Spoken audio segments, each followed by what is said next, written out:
31 সন্ধ্যা নামতেই উৎসবের আলোয় ঝলমল করে উঠেছে সমুদ্র সৈকত সুন্দরী দীঘা। নতুন বছরকে স্বাগত জানাতে একেবারে নতুন সাজে ধরা দিয়েছে সৈকত নগরী।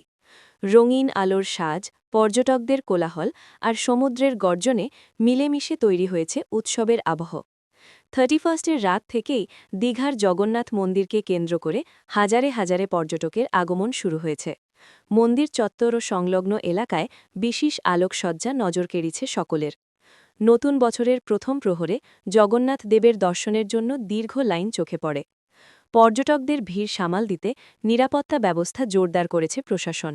সমুদ্র সৈকত এলাকায় অতিরিক্ত পুলিশ, সিভিল ডিফেন্স ও স্বেচ্ছাসেবকদের মোতায়েন করা হয়েছে। অপ্রীতিকর ঘটনা এড়াতে কড়া নজরদারি চলছে গোটা সৈকত জুড়ে। পাশাপাশি যান চলাচল ও পার্কিং ব্যবস্থাতেও বিশেষ নিয়ন্ত্রণ আরোপ করা হয়েছে। হোটেল, লজ ও রিসর্টগুলির অধিকাংশ ঘর আগেই বুক হয়ে গিয়েছে, ফলে খুশির হাওয়া স্থানীয় ব্যবসায়ীদের মুখেও। পর্যটকদের ভিড়ে জমজমাট রেস্তোরাঁ, খাবারের স্টল ও সৈকত সংলগ্ন বাজার। সব মিলিয়ে 31 ও নতুন বছরের উৎসবে দীঘা যেন ফের একবার নিজের আকর্ষণ প্রমাণ করল। উৎসবের মরশুমে সমুদ্রের ডাকে সাড়া দিয়ে পর্যটকদের ভিড়ে ভরে উঠেছে সৈকত নগরী। দীঘা থেকে অংশুমান পণ্ডার প্রতিবেদন।